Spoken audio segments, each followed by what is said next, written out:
আসসালামু আলাইকুম। ওয়ালাইকুম আসসালাম রহমতুল্লাহ বারাকাত। জি, কেমন আছেন শাইখ? আলহামদুলিল্লাহ। বলেন, কোথায় বলছেন? শাইখ, আমি বাংলাদেশ ময়মনসিংহ থেকে বলতেছি। বারাকাল্লাহ ফিকুম, বলেন।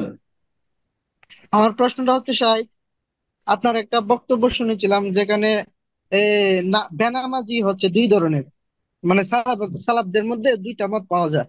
তো আমি জানতে চাচ্ছি, মানে আপনার মতে এই দুইটার মধ্যে কোনটা বেশি সঠিক, মানে এটা জানাবেন। আর হচ্ছে আমার পরিবারের। বেনামাজি, বেনামাজির জি, কি? বেনামাজির হুকুম? মানে জি জি, বেনামাজির হুকুম কোন ধরনের বেনামাজি কাফের? তো আপনার মতে কোনটা সঠিক দুইটার মধ্যে? আপনি যে দুইটা বলছিলেন আর কি।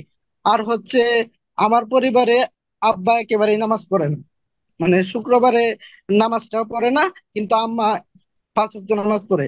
এমন কথা হচ্ছে যারা বলে এমন কথা? যে পাঁচ ওয়াক্ত নামাজ পড়ে, জি, শুক্রবার পড়ে না? এমন মুসলমান আছে আবার পাঁচ ওয়াক্ত পড়ে আবার শুক্রবার পড়ে না, কেন? না না, বলতেছি আমার আম্মা 5 ওয়াক্ত নামাজ পড়ে কিন্তু আব্বা জুমার নামাজটাও পড়ে না, মানে পড়েই না। ও, পড়ে না। আল্লাহ হেদায়েত করুক, না, জাহান্নামের পথ থেকে এখন রক্ষা করুক। জি। তো এখন কথা হচ্ছে যারা যারা বলে যে বেনামাজি কাফের, আর অনেকে বলে যে মানে বিবাহ বিচ্ছেদ হয়ে যায়। তো এই মুহূর্তে কি আম্মা গুনাহগার হচ্ছে? আর আম্মার করণীয় কি, যদি এটা জানাতেন আর কি। জাযাকাল্লাহু খাইর। প্রশ্ন করে তো আপনি আপনার বাবা মা বা আপনি নিজে জটিলতায় পড়ছেন।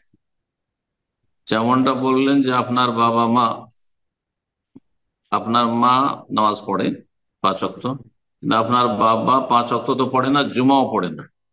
যে ব্যক্তি 5 ওয়াক্ত পড়ে না, জুমাও পড়ে না, সেই ব্যক্তি কাফের, বড় কাফের, এতে কোনো সন্দেহ নেই।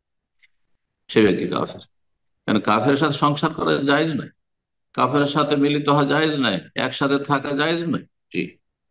সুতরাং আপনি এখন সাবালক হয়েছেন, আপনি এখন অভিভাবক আপনার মায়ের। তো শরীয়তের ফতোয়া এটা, যদি বাস্তবায়ন করতে পারেন তো এটি করা উচিত, যে আপনার বাবাকে আপনার মা থেকে বিচ্ছিন্ন করতে হবে।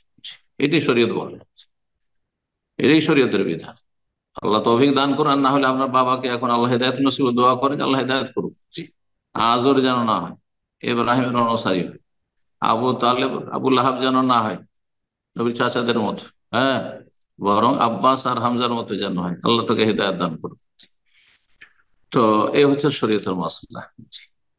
তো যে কথাটি বলবো আবার বলছি, আর সেটি আগে যে প্রশ্ন করেছেন সেটার উত্তর হয়ে গেছে এখানে, যে যেই ব্যক্তি একেবারে নামাজ পড়ে না, 5 ওয়াক্তের কোন অক্ত পড়ে না, সপ্তাহ চলে গেল, মাস চলে গেল, নামাজ পড়েন না, জুমা পড়ে না, জুমা নেই, নামাজ নেই, জামাত নেই, সেই ব্যক্তি মুসলিম নয়।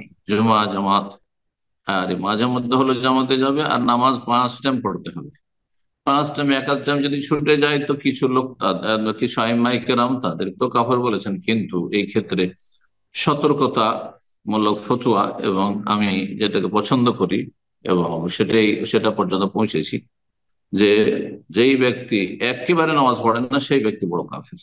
মাঝে মধ্যে পড়ে সেই ব্যক্তি বড় ফাঁসে পাপিষ্ট, কিন্তু বড় কাফের না বলা উচিত, ছোট কাফের সে। আল্লাহ হেদায়েত দান করুন।